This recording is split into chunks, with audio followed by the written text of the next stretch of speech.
going to my specialty.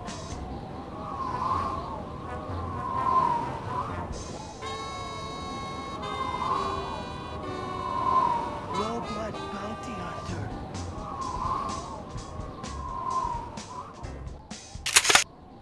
What are you looking at, dork? 'Cause I'll flip you like an omelet.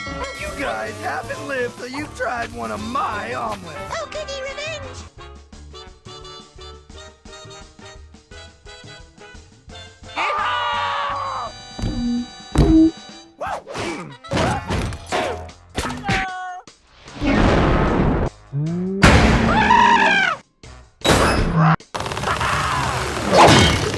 Everybody now!